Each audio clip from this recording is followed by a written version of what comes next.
Kunci Rasmus Højlund gacor di Manchester United. Wingernya gak boleh egois.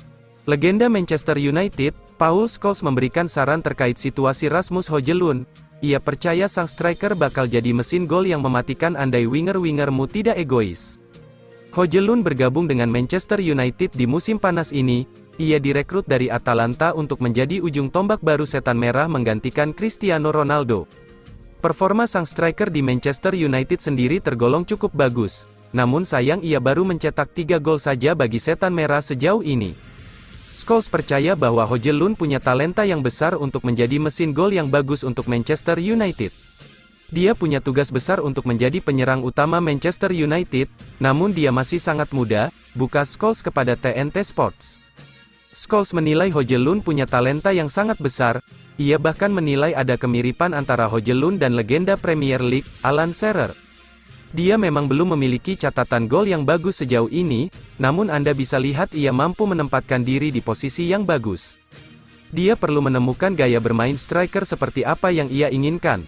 Kalau saya pribadi, saya melihatnya mirip dengan Alan Shearer, karena ia suka jika ia mendapatkan umpan silang yang mengarah kepadanya.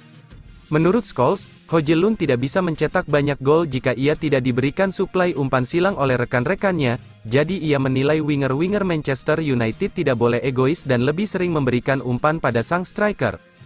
Masalah utamanya saat ini adalah United tidak punya winger yang mampu memberikan umpan silang yang baik. Rashford tidak bisa melakukan itu, dan Anthony lebih suka menusuk masuk ke dalam dan mencoba menembak langsung, sambung Scholes. Namun kabar baiknya adalah Sergio Reguilon bisa melepaskan umpan silang, dan Luke Shaw juga sedikit lagi comeback. Jadi semoga ia bisa menciptakan lebih banyak gol, ia menandaskan. Højlund sendiri sejauh ini belum mencetak gol di ajang Premier League, ketiga gol yang ia ciptakan lahir di ajang Liga Champions. Real Madrid tawari Kroos, pengejaran Lenormand kian serius. Kabar transfer Manchester United hari ini, Minggu, tanggal 29 Oktober tahun 2023, berfokus mengenai Toni Kroos dan Robin Lenormand. Kedua bintang Liga Spanyol tersebut sama-sama dihubungkan dengan The Red Devils namun dengan tingkat prioritas yang berbeda.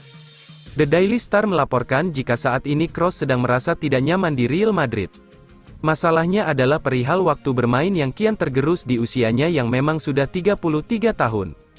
Sebelum sang gelandang gaek Jerman itu keluar lapangan, El Real tengah tertinggal 1-0 namun setelah ia duduk di bench keunggulan El Barca langsung direbut dan laga pun berkesudahan 1-2.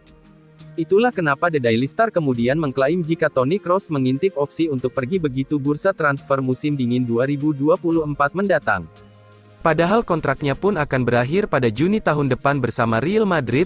Kencang diisukan jika sejumlah klub Liga Inggris kemudian ditawari untuk menampung ex-Bayern Munchen tersebut termasuk Chelsea dan Real Madrid. Bagi Manchester United, menampung mantan bintang Real Madrid bukan aktivitas baru. Dalam 2 musim terakhir Old Trafford sudah kedatangan 2 nama yang dulunya pernah berjaya di Santiago Bernabeu yakni Rafael Varane dan Casemiro. Musim depan Kroos mungkin bisa menyusul. Ini menarik mengingat 1 dekade lalu ia pun sudah hampir bergabung dengan Manchester United meski pada akhirnya memilih untuk memperkuat Real Madrid. Manchester United punya daftar nama panjang untuk dijadikan bek tengah baru mereka namun khusus di bursa transfer musim dingin mendatang sepertinya Robin Lenormand paling cocok didatangkan. Dilansir dari Team Talk, defender sentral Real Sociedad tersebut punya klausul rilis senilai 50 juta euro. Karir Anthony Martial di Manchester United terselamatkan oleh Jadon Sancho. Manchester United tidak lagi memasukkan nama Anthony Martial dalam daftar prioritas penjualan. Martial selamat bukan karena performanya, tetapi karena Jadon Sancho. Perpisahan Martial dan Manchester sudah dilaporkan cukup sering belakangan ini. Kedua belah pihak diyakini akan berpisah pada musim dingin 2024.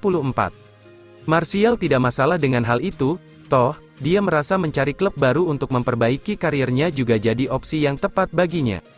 Hanya saja, ada kemungkinan rencana itu tidak akan tereksekusi. Laporan Team Talk mengklaim Manchester United tidak lagi buru-buru menjual Martial. Karir Martial di Man United secara tidak langsung terselamatkan oleh ulah Jadon Sancho. Man United fokus untuk menjualnya terlebih dahulu. Sancho yang sampai sekarang masih dibekukan dari skuad utama gara-gara polemiknya dengan Erik ten Hag memang sudah tidak ada masa depan. Selain Sancho, ada 1 pemain lagi yang berada di daftar prioritas penjualan Man United. Pemain tersebut adalah Donny van de Beek. Ex-pemain Ajax Amsterdam itu sebenarnya sama seperti Martial, sama-sama gagal menunjukkan performa terbaiknya, sehingga terancam didepak. Masalahnya, Van de Beek jauh lebih parah, tidak ada tempat lagi baginya, sekalipun pelapis. Hal ini kembali membuat Martial bakal diacukan sementara dari upaya pengusiran. Di samping itu, ada satu alasan lain yang bikin karir Martial di Man United. Martial ini masih di antara dibutuhkan atau tidak dibutuhkan. Martial jadi satu-satunya penyerang murni yang dimiliki Man United untuk melapisi Rasmus Højlund. Dengan banyak kompetisi yang masih berjalan, melepas Martial di pertengahan musim sedikit berisiko. Itulah kenapa kansnya bertahan di Man United sampai akhir musim ini terbuka lebar. Bintang Manchester United ini mulai jengah duduk di bangku cadangan. Sebuah pengakuan dibuat oleh Christian Eriksen, sang playmaker mengaku kurang serak harus banyak duduk di bangku cadangan Manchester United di musim ini. Musim lalu, Eriksen adalah sosok yang krusial di lini tengah Manchester United. Bersama dengan Casemiro, ia menjadi pilihan utama di lini tengah setan merah.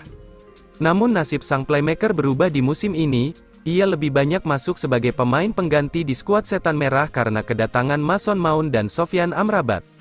Ketika ditanya mengenai situasinya tersebut, begini respon Eriksen, "Coba kalian, media, tanya ke manajer mengapa saya bermain dari bangku cadangan. Karena ini di luar kuasa saya," ujar Eriksen kepada TNT Sports.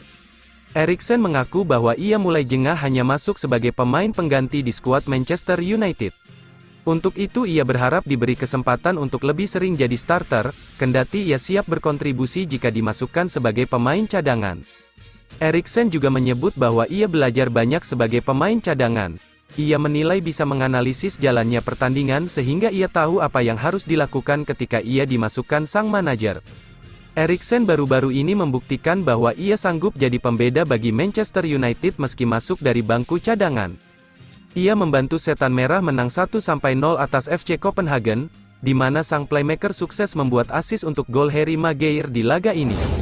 Pulangkan David De Gea, siap rebutan dengan Liverpool. Kabar transfer klub Liga Inggris Manchester United, Kamis, tanggal 26 Oktober tahun 2023, siap pulangkan David De Gea dan rebutan dengan Liverpool. Kabar mengejutkan datang dari klub Liga Inggris, Manchester United. Berdasarkan rumor yang beredar, tim berjuluk Setan Merah tersebut digadang-gadang ingin memulangkan David De Gea pada bursa transfer mendatang. Sebagaimana diketahui, Man United melepas David De Gea pada bursa transfer musim panas lalu setelah gagal dalam upaya negosiasi perpanjangan kontrak. Akan tetapi, Setan Merah kini tampak tergoda untuk mencoba memulangkan kiper asal Spanyol itu dalam kesepakatan jangka pendek sejak sekitar 6 bulan setelah angkat kaki dari Old Trafford. Namun, The Sun melaporkan bahwa Man United tengah mempertimbangkan untuk memulangkan David De Gea setelah bakal mengucapkan selamat tinggal kepada Andre Onana. Setidaknya ada beberapa alasan David De Gea mau dan tidak mau untuk pulang kembali ke Manchester United pada tahun 2023 sampai tahun 2024 ini. Salah satu alasan mengapa David De Gea mau pulang kembali ke Manchester United adalah karena kecintaannya pada klub itu sendiri. Namun, tetap saja ada peluang De Gea tidak mau pulang ke Manchester United meskipun Erik ten Hag memohon-mohon padanya. Pasalnya, sang pemain hanya mau menjadi kiper pilihan utama di klub, termasuk saat dipulangkan ke Manchester United. Di sisi lain, dengan bursa transfer musim dingin yang kian mendekat, Man United pun mulai mengincar pemain anyar di posisi bek. Salah satu yang menjadi target adalah Robin Lenormand. Nama Robin Lenormand sendiri tengah menjadi sensasi di Liga Champions. Bek Real Sociedad ini diincar oleh banyak klub sekaligus, apalagi kalau bukan berkat performa mengesankan yang ditunjukkannya. Terbaru, Robin Lenormand kabarnya tengah diincar dua raksasa Liga Inggris, Liverpool dan Manchester United. Kedua klub tersebut sama-sama tengah mencari bek mumpuni pada bursa transfer mendatang.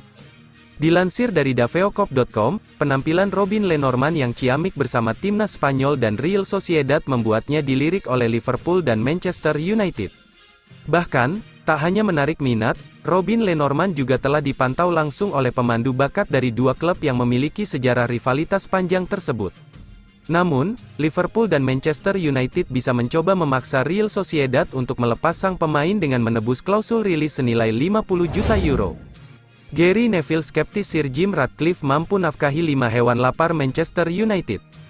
Gary Neville masih skeptis Sir Jim Ratcliffe akan bisa membawa klub Liga Inggris, Manchester United, berjaya lantaran harus memberi makan 5 hewan kelaparan.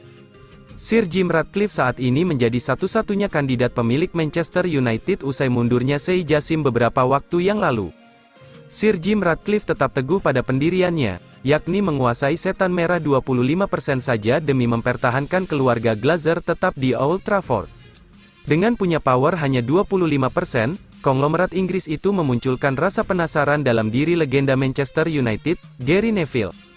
Banyak pertanyaan yang harus dijawab, bagaimana mungkin pemegang saham minoritas bisa memberi makan 5 hewan kelaparan, keluarga Glazer, modal untuk para pemain, modal untuk stadion, generasi, dan tempat latihan, dan melunasi utang hampir 1 miliar, dan juga membawa kemenangan bagi tim, tulis Neville. Dengan hanya memiliki saham 25%, tentu Sir Jim Ratcliffe tidak akan mampu untuk menafkahi semua hal yang disebutkan sang legenda. Ia masih harus bagi hasil dengan Glazer, mendanai tim untuk bursa transfer, stadion, melunasi utang, dan lain-lain, tidak seperti Sheikh Jassim yang ingin membeli Manchester United 100%, bankir Qatar itu tidak perlu memikirkan Glazer dan bisa membantu penuh semua sektor klub tersebut. Dilansir dari Daily Mail, dana yang digunakan Jim Ratcliffe untuk menguasai Manchester United 25%, ternyata diambil dari 2 bank yang berbeda.